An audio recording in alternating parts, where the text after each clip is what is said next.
Our last speaker in this session is Dotan Halevy. Dotan is Polonsky postdoctoral fellow at the Van Leer Institute here in Jerusalem. His research focuses on the culture, society, and environment of the modern Middle East. Dotan's doctoral dissertation was completed at the Columbia University and offers a modern history of the Gaza borderland under Ottoman and British rule. Dotan going to speak on his current project, Shifting Sands, Mandatory Environmentalism and the Making of the Modern Coastal Plain in the Southeastern Mediterranean. Dotan, please. Brothers and friends, our papers have much in common, and it's the last paper of the day as well. Okay, so here we go. Sea level rise and the growing frequency of extreme climate events put coastal areas across the globe in a serious risk. Coastal plains up to 60 miles from the seashore today host around 40% of the world's population and most of the megapolises that engine the world economy. However, the history of coastal regions testify that this reality is an anomaly.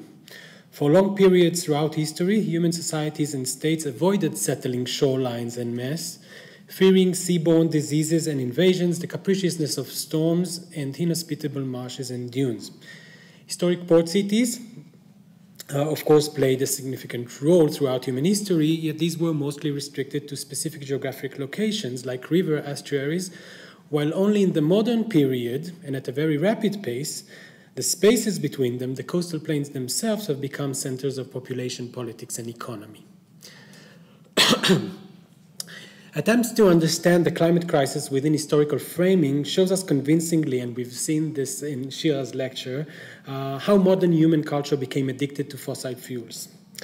My research project examines the other side of the picture. That is how, while creating the environmental crisis, humanity also tied itself with and came to inhabit the most environmentally vulnerable spaces, which are the coastal plains. And I should have put here just a picture pictures from Greece and the flooded areas in Greece adjacent to the coastal plains. So the space I'm focusing on is the southeastern Mediterranean, roughly from the Nile Delta to the shores of Lebanon. And my argument would be that a key factor in the process of making this coastal stretch into a hub of residence and economy was the modern commodification of sand, starting in the Ottoman period. So roughly since the late 19th century, sand started to gain economic value in this region and elsewhere globally in two complementary ways. First, more and more areas of coastal sand dunes were mapped, legally defined, and allotted as available land for building and urbanization. And second, the development in the use of cement made sand quarried in the coastal regions into an essential raw material for the construction industry, which of course Nimrod is able to tell you more about.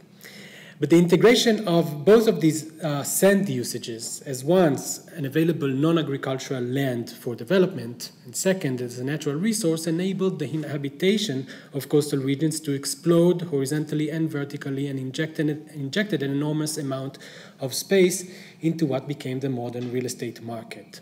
I call this process settling sands. And I shall demonstrate one aspect of it in the case of the Palestinian coast, from which these two pictures are taken. So the address here on the right from the Ottoman Majlis of Jerusalem to the Ottoman Sublime Porte from 1910 is a good place to start. In order to increase the cultivation of sandy lands, the Majlis secured the Sublime Porte's agreement to consider sand, like other types of dead lands, mevat, in the Ottoman Land Code, and allow extended periods for previous landowners or new cultivators to reclaim them. Cultivation of sands were thus taken as their revival, ihya, and awarded the cultivator with continuous usufruct rights over it.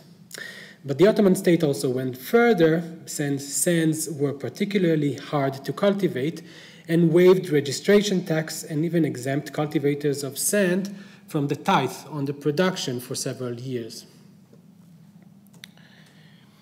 Following the British takeover of Palestine in World War I, the Mandate government maintained the Ottoman land categories, yet completely reversed their meaning.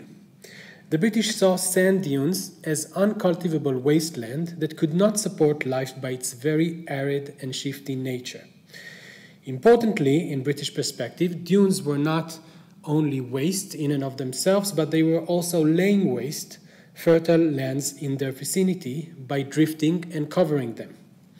So Arab cultivators of sand, let alone grazing over the sands, were taken not as a valid economic use, but on the contrary, as what only caused sand to drift in the first place.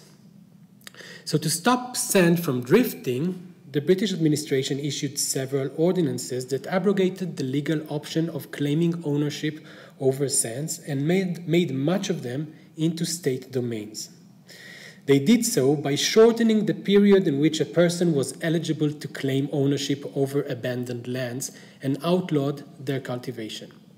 So if under the Ottomans sands were made the easiest type of land to gain possession of, under the British, sands had become the terrain most prone to state appropriation. But it was not enough just to stop local cultivation in the sands, there was also the need to physically stop sand from drifting.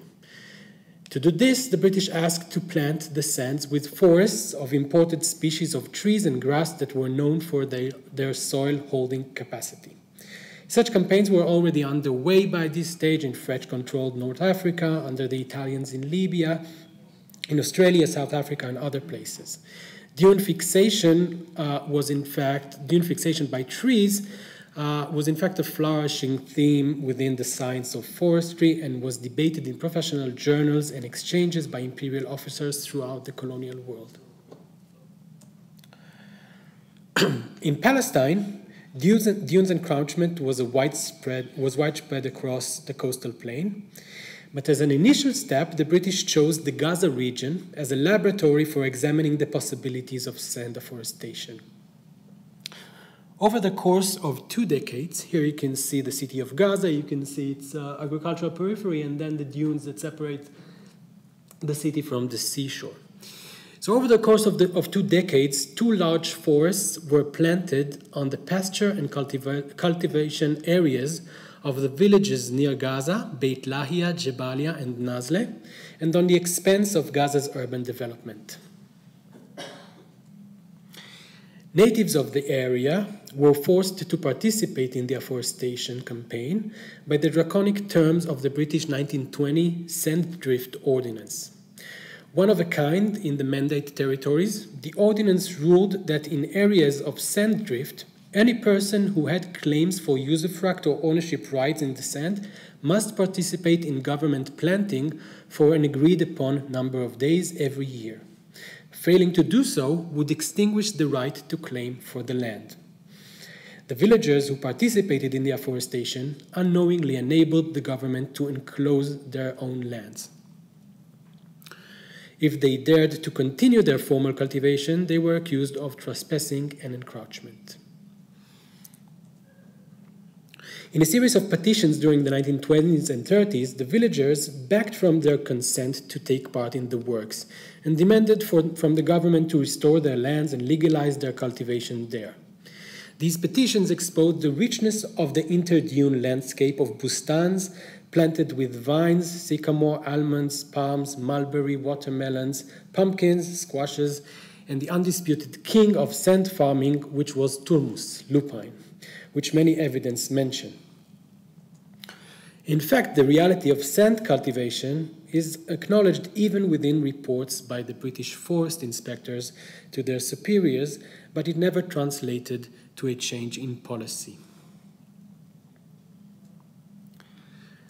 Underneath the dispute between the people of Gaza and the British administration around sand afforestation lied some basic questions. First, what is sand? What is its history? Is sand at all a soil receptive to cultivation? And thus, can sandy lands be claimed as property? The Sand Drift Ordinance relied on the assumption that cultivation of sandy lands was limited at best. Sand was, quote, a valueless waste, a land, quote, of no economic value, and therefore in the most Lockean logic, the right to own it through productive labor was negated. As sand drifts, in other words, it buries the former ownership rights together with the fertility of the soil. This Western understanding was not novel as such. Already in the 19th century, Western travelers have established the notion that the native population of the Orient live in a constant struggle against formidable natural forces. Sand drift among them. Take, for instance, this description by renowned Orientalist Charles Wilson that saw the sands as, quote, insatiable monster in one place or sea monster in another. Importantly for him, sand did not only cover peasant land, but also the ancient cities of the past from biblical to Roman times that, to his dismay, could not be found in historical Philistia. Relying on these accounts of glorious past lost for a degrading environment, the British too understood the Holy Land's landscape in a declensionist manner. For them, sand dunes had started to cover the land since the arrival of the Muslim conquerors in the 7th century, who allowed goats and camels to devour the local vegetation and disrupt the ecological equilibrium supposedly maintained for centuries under Roman and Byzantine rule. That was probably an assumption relying mostly on anti-Muslim prejudice. It would take at least another half-century for earth scientists to understand the dynamic of sand movement and be able to date dunes in the region. Geomorphologists now argue that the dunes we see today in this region probably started to accumulate upon the coastal plains already in the Byzantine period, and it might be the case that under Muslim rule, dunes became more stable rather than movable. Earth scientists have also tied the formation of dunes in the Mediterranean coast to a period of extreme cold during the Little Ice Age. This means that sands were reactivated in different areas by the late 18th century, predating the arrival of the British in only several decades, if not centuries. Now, Palestinians during the Mandate period did not have this evidence to marshal against British legislation. But they did have the lived experience and collective memory to recount the drift of sand as dependent upon microgeography and historically contingent phenomena. For them, dunes did not cover the coastal plain in a uniform manner. Cultivation patches, enclaves of fertile ground, depressions between the dunes and with high water table, as well as submerged topography of Yolinate Ridge, Kurkar, and riverbeds, wadis, allowed large areas in the Gaza plains to remain protected from the accumulation of sand, or at least rendered sand advance irregular. Sand coverage was thus tied to particular events that caused long halts in cultivation. Such was, for instance, the First World War, as can be seen in the petitions here, where the petitioners explained that during the war, cultivation either stopped or that the Ottoman army extinguished the vegetation. Together with several years of droughts during the first decades of the 20th century, the First World War caused the complete elimination of trees, shrubs, and grass from the sand surface and reactivated sand movement.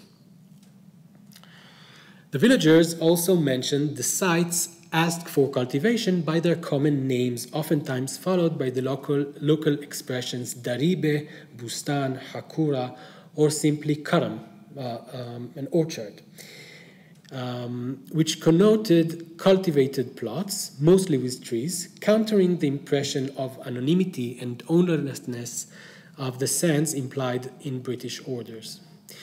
In the acre sands, and thanks to Basma for this, there was even a site known as Basatin Ramel, or the Sand Gardens. Palestinians were aware, of course, that dunes advance may cover arable lands. But if that happened, native farmers took it as a change in the soil character, for worse to be sure, but certainly not an indication of the land becoming a wasteland. The idea of sands being a form of abstract nature, a monster detached from local history, from local social organization, or from local economy, was foreign to them. Anyhow, the dispute eventually forced the British to shelve the Sand Drift Ordinance in 1934 after a decade in operation. In the case of Gaza, the actual results of the planting were impressive nevertheless. 2 developed states forests now stood in the outskirts of the city. Here they are on the map from one side of the city and the other, and here are some pictures of the forest as developed. So the ongoing takeaway for the British from the Gaza experiment was that rights in the sands are easily alienable from a legal perspective. However, at the same time, the actual work of afforestation takes much time, money, and coercion. And this is why Gaza was eventually the first and last large-scale sand afforestation project the British undertook in Palestine. And we will return to Gaza's forest towards the conclusion. Elsewhere along the coastal plain, the British chose to outsource afforestation work. So throughout the 1920s and 30s, sand areas from Acre in the north to Rishon LeZion colony in the south were offered to Zionist development companies who were taken by the British as both financially capable and ideologically committed to greening the land. Zionist companies were brought in at first not as interested parties, but as professional agents, experts of afforestation. Yet they hardly played along with this role. The companies enjoyed the government's enclosing of the sandy lands as future forests, since this practice outlawed Arab cultivation and grazing and secured the lands against other claims. During the 1930s, the Zionist companies started offering the British to replace afforestation with developing the sands for industry and urbanization. Unlike afforestation, this type of development could not ignore the questions of Palestinians' claims to ownership over the land. Yet this issue came under growing settlement as well through the process called, well, land settlement, whereby the British systematically examined all the outstanding ownership claims across the country and registered the lands anew in the government's land registry. The sand's capitalization potential given Zionist proposals often did not leave Palestinian claimants much chance to win the ownership and usufruct rights they claimed for. From north to south, large swaths of the coastal plains were registered as state domain first and then transferred through long-term leases to be Zionist real estate. What started as an environmental problem became the basis for urban settlement and industrialization along the coastal plain. So just to make it more real, let me just point out a few examples. So the sand stretch between Acre and Haifa, a state domain of 12,000 dunams that was declared by the British in 1925 as a forest reserve, was leased to the Jewish National Fund, to the Haifa Port Development Company, to the Palestine Land Development Company, Chevrat Achsharat HaYishuv, to Shikun Company, today Shikun Ubinui, and to the Gaviam Company, today Bayside Land Corporation. All of these companies are of contemporary Israel real estate giants who made their first million, so to speak, on the coastal plain. A few miles south, the sand stretch between Caesarea and Hadera, around 30,000 dunams, were leased by the British to the Palestine Jewish Colonization Association, PICA, for the purpose of afforestation. PICA barely afforested something of this land, yet its investment potential fueled the years-long struggle to transfer the Rawarna Bedouin population that subsisted upon the sands and the marshes between them. The successor of PICA, the Rothschild Fund, is today a co-owner of the luxurious municipality of Caesarea, the Caesarea National Park, the Caesarea Industrial Area, and Sdot Yam Kibbutz, assets that are measured in billions of dollars. The village established for the vacant Rawarna Bedouins, Jisr Azarka, is today a poverty-stricken slum, largely neglected by the state. Further south, the dunes of Rabat Kfar Sur, west of Tulkarem, were promised by the British to Hanotea Company in order to facilitate the expansion of the city of Netanya southwards. This promise was fulfilled with the turning of the Rabe into state domain in 1937. Tel Aviv's northern quarter, Hatzafon HaChadash, is a similar case. The first point where the municipal boundary of Tel Aviv extended north of the Uja River, its historical boundary was upon 700 dunams of sand that originally served as the pasture land of the village of Sheikh Muanes and turned into a state domain in 1943. The land was leased by the British government to the Palestine Electric Company of Württemberg for the building of the Reading power station, to the Zionist Palestine Airways Company for paving a temporary field that later became Sde Dov, and finally to the municipality of Tel Aviv that in these very days developed the land as a prestigious residential area. The sand dunes south of Jaffa were appropriated from several Jaffan families and from the village of Beit Dejan. The area was declared a state domain and was transferred to the government, from the government to the JNF, who leased it to Shikun Company as well, that served as a constructor of the Histadrut, the Zionist Labor Association, for building residence for Jewish workers. The continuation of the same sands, 19,000 dunams west of the Jewish colony of Rishon LeZion, were leased to the colony's settlers for planting trees, yet this aim eventually changed as well to urban development, which served the neighboring Jewish cities of Bat Yam and Hulon that together prevented the expansion of Arab Jaffa east and south. At last, the sand stretched from Rishon LeZion to Wadi Rubin, that also included the Nebi Rubin pilgrimage site, were used by the Royal Air Force as an occasional firing area started in 1938. In 1941, moreover, the government's Soil Conservation Board declared some 59,000 dunams in the same territory as a special zone for soil reclamation. All this time, Palestinian ownership of the land remained undisputed, yet local rights of movement in it were restricted. After 1948, the same area remained a restricted military zone known as Range 24. In 2022, the IDF agreed to vacate it for the municipality of Rishon LeZion in return for 2 billion shekels. It is planned to become a luxurious seaside residence and public beach. To conclude, imperial understandings of sands as an inhospitable terrain and its drift as a creeping natural disaster made the Palestinian coastal plain a classic case for what David Harvey called, in an urban context, capital accumulation by dispossession. Marking a landed object valueless for one purpose and social group is exactly what makes it value potentially endless for another. This is, in a nutshell, how Israel's coastal cities have expanded since the Mandate period to this day in the geographical region that is the most vulnerable to sea level rise and extreme weather. It is safe to assume, however, that these cities would also find their way to cope with the perils of the climate crisis and keep generating profits despite these risks through real estate securities and insurances. Yet given that this history is one of dispossession, the story of the Levantine coastal plain is hardly a story of the rise of modern cities alone, but also their mirror picture in the form of the most miserable refugee camps and slums of those who had been dispossessed. The most decisive moment for this dual fate of the coastal plain was the war of 1948 that emptied the coastal plain of its Palestinian population. So from Jaffa southwards, some 200,000 Palestinians were forced to flee to the Gaza region. There they were settled by the Egyptian military administration upon the same forced reserves and state domains declared and planted by the British to stop sand drift, where we started. These sites will later became officially the refugee camps of Ashati and Jabalia. From Haifa northwards, the Palestinian population fled to Lebanon. There too, 11 out of 12 Palestinian refugee camps were established along the coast.